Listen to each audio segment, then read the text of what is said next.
वाह, क्या आईपीओ है। तो प्राइमरी मार्केट में आज सर एक नई लिस्टिंग होने वाली है और लिस्टिंग है एक्सेल सॉफ्ट टेक्नोलॉजीज की। पहले उसी के ऊपर फोकस कर लेते हैं।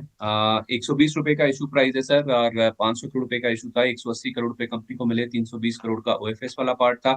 और ग्रे मार्केट प्रीमियम ऐसा इंडिकेट कर रहा था कि 107 रुपए पर खुलेगा, यानी कि 7 रुपए के आसपास की लिस्टिंग गेन मिल जाएंगे, क्योंकि इशू को रिस्पॉन्स बहुत अच्छा मिला था। 43 गुना से ज्यादा ये सब्सक्राइब हुआ था। और क्यूआईबी जो कि बड़े निवेशक होते हैं, संस्थागत निवेशक होते हैं, लंबे टाइम के लिए सूझबूझ समझ के साथ किसी कंपनी में आते हैं, बिजनेस मॉडल को समझने के बाद उन्होंने 47 गुना से ज्यादा पैसा इसमें अपना लगाया था। 101 गुना एनआईआई यानी कि जो लिस्टिंग गेन के लिए ज्यादातर पैसा लगाते हैं, उनकी ओर से भी अच्छा रिस्पॉन्स था। और रिटेल भी इनको देखकर 15 साढ़े 15 गुना के आसपास सब्सक्राइब हुआ था। अब एनएससी के पेज पर जाकर दिखाइए कि प्री ओपन में सेटल कहाँ हुआ है, यानी कि कहाँ लिस्टिंग होने के आसार हैं। 120 वाला 127 पर ग्रे मार्केट मान के चल रहा था कि खुल सकता है, लेकिन सेटल हुआ है प्राइस जाकर 135 रुपए के दाम पर, जो एनएससी का पेज बता रहा है। यानी कि 15 रुपए, 12.5% के आसपास पैसा बन जाएगा लिस्टिंग पर, जो फिलहाल इंडिकेशंस मिल रहे हैं एनएससी पर प्री ओपन के हिसाब से। सर 15%, 15 रुपए ऊपर 12.5% पैसा बन रहा है एक्सेल सॉफ्ट टेक्नोलॉजीज में। ले लेना चाहिए या अभी बने थोड़ा रुके रहे? देखिए, दो तरह का इन्वेस्टर होता है संदीप जी यहाँ पे। एक तो नंबर वन है कि आपने लिस्टिंग गेन के लिए ही पैसा लगाया था, तो उनको बुक करना चाहिए जिन्होंने लिस्टिंग गेन के लिए ही पैसा इन्वेस्ट किया था। अब जो इन्वेस्टर्स है, अगर आप आज वेट करके जाते हो तो फिर आप इन्वेस्टर हो, उसके बाद आप एज ए ट्रेडर एक्ट बिल्कुल भी मत करना। आप इन्वेस्टर ही बने रहेंगे। नेक्स्ट आपको मिनिमम 3 से 6 महीने के लिए वेट करना है। अब सेकेंड थिंग, अगर हम ओवरऑल आईपीओ मार्केट देखेंगे, कोई भी कंपनी अगर लिस्टिंग हो रहा है कहीं ना कहीं, उसके बाद हमने देखा कि लिस्ट होने के बाद तुरंत एक प्रेशर आता ही है। हमें लगता है कि एक बार इसका स्टॉप लॉस होना चाहिए 120 के आसपास का एक स्टॉप लॉस। अगर आप मेंटेन करके जा सकते हो और अगर आप 6 महीना वेट करके जा सकते हो, ये दो कंडीशन है। अगर ये दो कंडीशन, टर्म्स एंड कंडीशन आपके लिए एप्लीकेबल होता है, आपका व्यू कैसा है, आप कंजर्वेटिव आदमी हो, थोड़ा बहुत एग्रेसिव आदमी हो, उसके हिसाब से ये व्यू निकल के आता है। अगर 120 का स्टॉप लॉस आप मेंटेन करते हो, उसमें अगर कटता है कभी भी प्रॉब्लम नहीं होता है, तो फिर आप बने रहिए। सेकंड थिंग, और भी ज़्यादा पॉसिबल हायर टाइम फ्रेम में पॉसिबल है, क्योंकि सर अभी लिस्टिंग हुआ नहीं है। तो ऐसा हमने बहुत अलग अलग स्टॉक में भी देखा है कि मार्केट में लिस्टिंग होने के बाद एक सुपर मूवमेंट आता है, और कहीं ना कहीं आज का क्लोजिंग भी बहुत इंपॉर्टेंट रहेगा। तो और सेकंड थिंग, अभी लिस्टिंग के टाइम है, ये बताने से अभी देखा ही नहीं है हमने प्राइस, कोई टेक्निकल डेटा अवेलेबल नहीं है, बताना थोड़ा बहुत मुश्किल होता है। लेकिन फिर भी हम्म। साइकोलॉजी के आधार पे आपके लिए 120 का स्टॉप लॉस, और अगर आप 6 महीने का लिए वेट करके जा सकते हो, ये दोनों कंडीशन अगर आपके कंप्लीट फुलफिल हो रहा है, तब आप बने रहिए, आप वेट कीजिए। फ्रेश बाई किसी को नहीं करना है। जिनके पास ऑलरेडी अलॉटमेंट मिला है, ये उनके लिए राय था। और जिनका ऐसा व्यू है कि नहीं, हम तो पैसा लगाते हैं सर आईपीओ के बस लिस्टिंग गेन के लिए, तो लिस्टिंग गेन मिल रहा है, निकल के चले जाइए जी। तो जो 6 महीना होल्ड करते हैं, इशू प्राइस 120 रुपए का स्टॉप लॉस लगाते हैं सर, उनके लिए कोई टेंटेटिव टारगेट?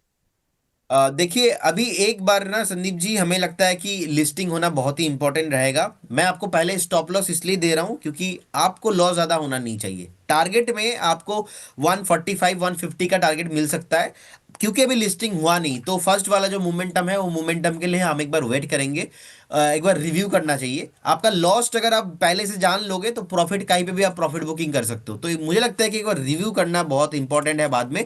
145 से लेके 150 का टारगेट शॉर्ट टाइम में मैं आपको बता रहा हूँ, लेकिन लिस्टिंग होने के बाद, ट्रेडिंग करने के बाद, आज का दिन का क्लोजिंग रहेगा बहुत इंपॉर्टेंट। तो उसके बाद मैं कोई इसमें कमेंट कर पाऊंगा, उससे पहले कमेंट करना सही नहीं होगा। तो इसीलिए स्ट्रिक्टली स्टॉप लॉस मेंटेन कीजिए और 6 महीने का व्यू रखिए। अगर 160 आता है वन, क्योंकि ऐसे कंपनीज, न्यू कंपनीज में ना अनसर्टेन मूव आता है, एब नॉर्मल मूव आता है। अब वो नीचे के साइड में भी आ सकता है, ऊपर के साइड में भी आ सकता है। ऊपर के साइड में आएंगे तो आप मुझे कभी भी गाली नहीं देंगे, मुझे पता है। लेकिन नीचे के साइड बाई चांस अगर आता है, तो उस केस में आपको देखिए, अभी ओपन हो गया 137 138 139 चल रहा है, बने रहिए। 120 का ही स्टॉप लॉस है, 120 का ही स्टॉप लॉस है, बने रहिए 120। एक बात आपको अच्छे से समझना पड़ेगा, 120 पे अगर आप स्टॉप लॉस मेंटेन करते हो तो 6 महीने आपको वेट करना पड़ेगा। दो तरह का इन्वेस्टर, अगेन मैं एक्सप्लेन कर रहा हूँ। अगर आप लिस्टिंग गेन के लिए पैसा लगाए हो तो बिल्कुल आप लिस्टिंग गेन लीजिए, निकल जाइए प्रॉफिट बुक करके। और अगर आप होल्ड करके जाते हो आज, इसमें आपको जबरदस्त मोमेंटम आ सकता है और एक हफ्ते में जबरदस्त मोमेंटम आ सकते हैं, क्योंकि डेटा अवेलेबल ना होने के कारण हम उसमें बात नहीं कर सकते। लेकिन 120 का स्टॉप लॉस के साथ डेफिनेटली बने रहिए। जिस तरीके का अभी का भी मोमेंटम है, लग रहा है एक बार 150 एवो बहुत जल्दी आपको आते हुए दिखाई देंगे। लेकिन अभी थोड़ा पेशेंस के साथ बने रहिए, वेट एंड वॉच करने जैसा सिचुएशन है जी। 140 तो पार हो गया सर, जैसा मैं अपनी स्क्रीन पर देख रहा हूँ। 140.79 ये इंट्राडे हाई है जो कि स्टॉक ने टच किया है। तो सर बस मेरा सवाल आपसे ना टारगेट को लेकर नहीं, अब आप कह रहे हैं कि टारगेट आपके पास है नहीं क्योंकि डेटा अवेलेबल नहीं है। मेरा सवाल है आपसे स्टॉप लॉस को लेकर, स्टॉप लॉस को कब टच करना है, क्या लेवल पार हो जाए तो 120 को आप ऊपर ट्रेल कर देंगे? सर देखिए, अगर 165 के ऊपर आता है, 160 के एटलीस्ट आप वन और थोड़ा सेफर साइड 160 के ऊपर अगर आता है, मुझे लगता है कि एक बार आपको उस केस में 130 के आसपास का स्टॉप लॉस ट्रेल करके लेके जाना है। हाँ, मैंने आपको ऑल पॉइंट से तो बात कर लिया था, और कहाँ पे ट्रेल करना है वो नहीं पॉइंट बताया था। और आप भी देखिए कितना अच्छे से क्वेश्चन करते हो, जो पॉइंट में मैंने टच नहीं किया था वही पॉइंट पे आपने एग्जैक्टली टच किया। आपको 160 के आसपास जैसे ही आएगा ना, आपको 120 का स्टॉप लॉस को ट्रेल करके 130 के आसपास का आपको स्टॉप लॉस मेंटेन करना है। लेकिन अभी कुछ स्टॉप लॉस चेंज नहीं करना है, अभी जैसा है वैसे रहने दीजिए। जब 160 क्रॉस होगा उसके बाद 130 का स्टॉप लॉस, और ऐसे ट्रेल करते रहिएगा जी। ठीक है, ट्रेल करते हुए चलिए। अभी आपका स्टॉप प्राइस 120 है जो कि इशू प्राइस है, और अच्छे खासे गेन्स इस स्टॉक में देखने को मिल भी रहे हैं, जैसा एक्सपेक्टेड भी था, जैसा हमें प्रदीप जी ने कहा भी कि बने रहिए। लिस्टिंग गेन हो सकता है कि और एक्सटेंड होता हुआ दिखे, तो आप अगर बने रहे 120 के स्टॉप लॉस के साथ तो ऊपर में टारगेट एक्सपेक्टेड है और भी बड़े आ जाएं। 142.59 ये आज का इंटरडे हाई है जो कि स्टॉक ने टच किया है। तो अगर 160 आ जाता है तो फिर आप अपना स्टॉप लॉस को है ट्रेल कर लीजिए, 130 रुपए पे बढ़ा के ले आइए। अभी फिलहाल टच ना कीजिएगा स्टॉप लॉस को, 120 रुपए के आसपास आपको ये स्टॉप लॉस मेंटेन करके चलना है। अगर आपका किसी का कोई सवाल है आईपीओ मार्केट को लेकर या फिर जो हाल ही में लिस्टेड कंपनीज हैं उसको लेकर तो आप पूछिए, वरना तो फिर हम शो को वाइंड अप करने की ओर बढ़ रहे हैं। आई थिंक प्रदीप सर को भी अगले किसी शो में या अपनी तैयारी करनी होगी। तो सर एक ना बस मुझे एक दो नाम, आई थिंक कैपिलरी टेक्नोलॉजीज जो कि फ्राइडे को लिस्ट हुआ था, उसमें सर हमने देखा है कि लो लेवल से काफी शानदार रिस्पॉन्स है। कल भी आई थिंक ये काफी अच्छा चल गया था। कैपिलरी में आज भी सर 6-7% के आसपास का अप मूव है। सर जिन्होंने इशू प्राइस से लिया हुआ है, आईपीओ के टाइम पे लिया हुआ है, उनके लिए क्या राय होगी? मैं इसका आईपीओ इशू प्राइस भी आपको बता देता हूँ। IPO issue price I think 577 रुपए था, 577 वाला सर 777 के भी पार हो गए, 200 रुपए के आसपास बन रहे हैं जिनके, उनके लिए क्या राय होगी? आज 798 रुपए 95 पैसे का हाई लगाया इसने। ओके, सर कौन सा स्टॉक बताया आपने? कैपिलरी टेक्नोलॉजी, CAPILLARY, फ्राइडे को ही लिस्ट हुआ है सर ये। ओके, यस, अभी 783 के आसपास का प्राइस चल रहा है, और मुझे लगता है कि सर बिल्कुल बने रहना चाहिए अभी भी। ऐसे स्टॉक्स में एक स्टॉप लॉस आपको मैं बताना चाहूँगा, और ऐसे स्टॉक्स में मैंने बहुत बार स्टॉप लॉस बताया है। मेरा स्टॉप लॉस बहुत ही इंपॉर्टेंट लेवल रहता है। मुझे लगता है कि अगर आप लास्ट 15 मिनट का एक मूविंग एवरेज प्राइस अगर हम निकल के देखते, 15 मिनट का भी करना आपको आना चाहिए ऐसे, क्योंकि ऐसे स्टॉक्स बहुत तेजी के साथ भाग रहा है, आज भी भाग रहा है। मुझे लगता है कि 15 मिनट का एक जो एवरेज निकल के आ रहा है वो है 748। 748 will be your stop loss. अगर आपने आज तक बाई किया तो आपका नुकसान पॉसिबल ही नहीं है, क्योंकि लगातार ही हायर हाई पे है। 798 का हाई है, 784 चल रहा है, मतलब ऑलमोस्ट 10 रुपीज नीचे सब लोग ही प्रॉफिट में है। आपको एक स्ट्रिक्टली 15 मिनट के हिसाब से एक स्टॉप लॉस मेंटेन करके जाना है। 744, 745, मैक्सिमम 745।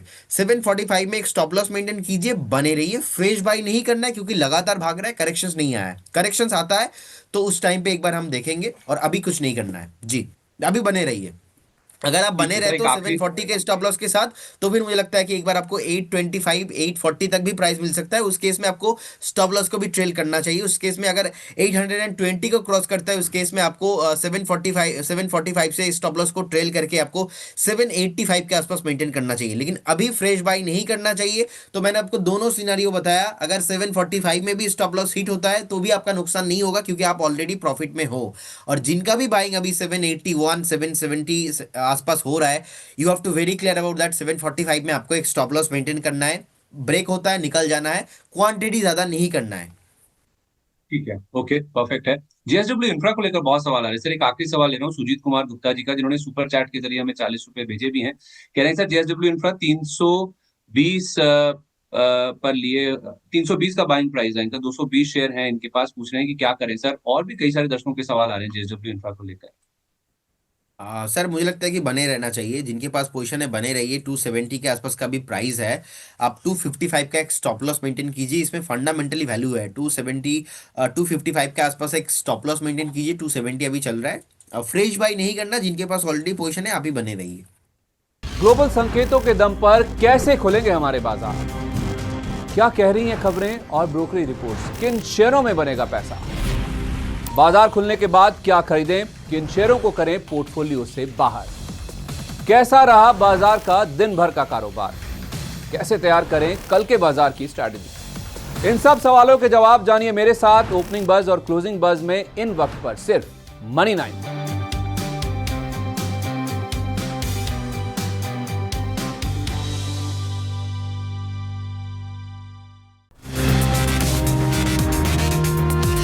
वाह, क्या आईपीओ है।